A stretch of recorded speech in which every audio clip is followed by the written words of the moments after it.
بھائی انشاءاللہ 3 سوال سے میرا پیغام شروع ہو رہا ہے. 3 طرح کا شکر ہوتا ہے. پہلا شکر زبان کا. زبان سے جب آدمی کھانا کھائے تو زبان سے بولے بسم اللہ کہ سب کچھ اللہ کا دیا ہوا ہے, اسی کے نام سے کھا رہا ہوں. یہ زبان کا شکر ہے.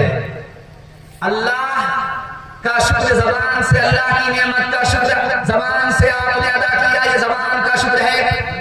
اور کسی نے پوچھا کیا حال ہے, آپ نے کہا کہ سب کچھ دیا ہوا اللہ کا ہے, یہ زبان کا شکر ہے. لیکن کھاتے وقت میں احساس ہو رہا ہے بھوک تو بعد میں لگی, کھانا پہلے ملا, یہ دل کا شکر ہے. تیسرا شکر ہے کہ اسی کا کھا رہے ہیں اور اس کی نمک حرامی نہیں کر رہے ہیں, یہ جسم کا شکر ہے, یہ سب سے بڑا شکر ہے. 3 طرح کی مصیبت ہوتی ہے. پہلی مصیبت ہے جس سے درجہ بلند ہوتا. مصیبت آئی تو کہا اللہ نے جس حال میں رکھا اسی حال میں اچھا. مصیبت پر دل و جان سے قربان ہو گئے, اللہ نے درجے کو بلند کر دیا.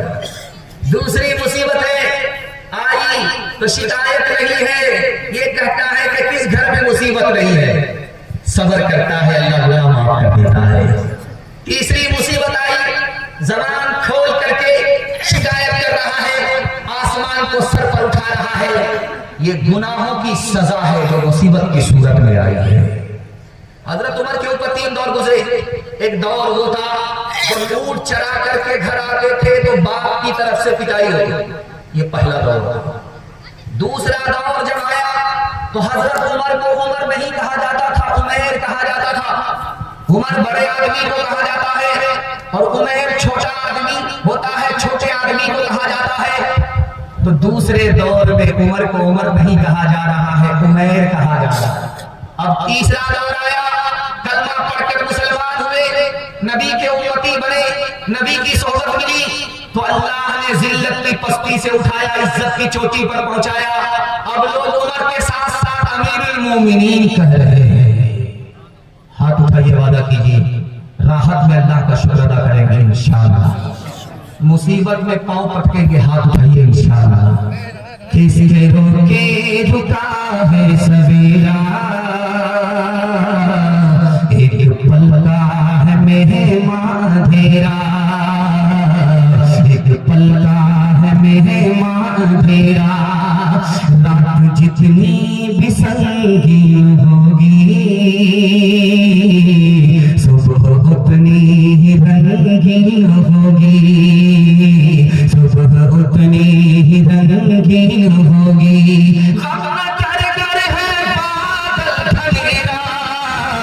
کس کے روکے رکا ہے سویرا, کس کے روکے رکا ہے سویرا.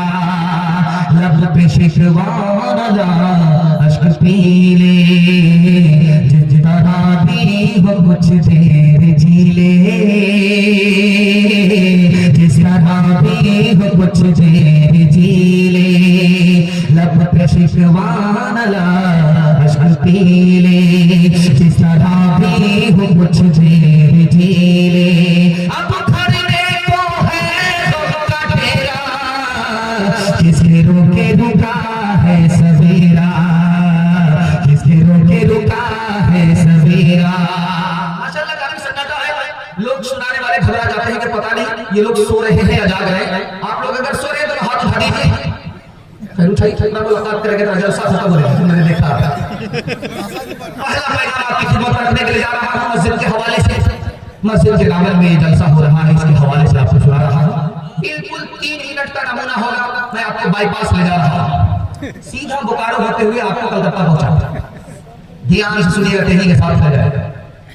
جب مسجد سے آذان کی صدا آئے تو آدمی خاموش ہو گیا, جواب دینے لگا. آذان جب ختم ہوئی تو دعا پڑھنے لگا.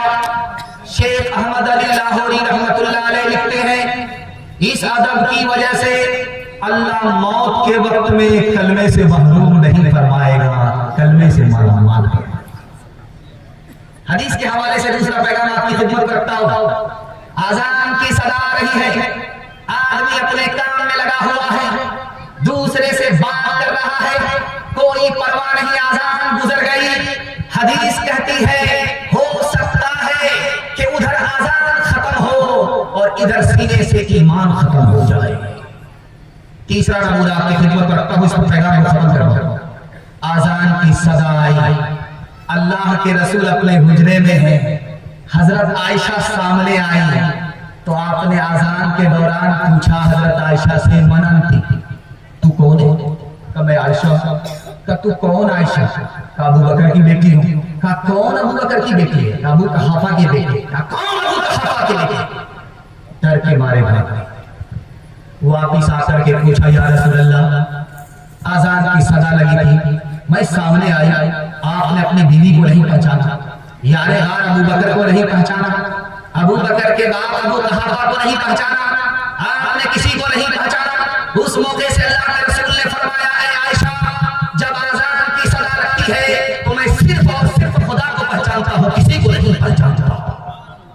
ہاتھ اٹھائیے، وعدہ کیجئے جیسے رمضان میں مسجد آباد کی اسی طرح رمضان تک مسجد کو آباد کریں گے انشاءاللہ۔ آج آزان سنیں گے کل نماز پڑھیں گے انشاءاللہ۔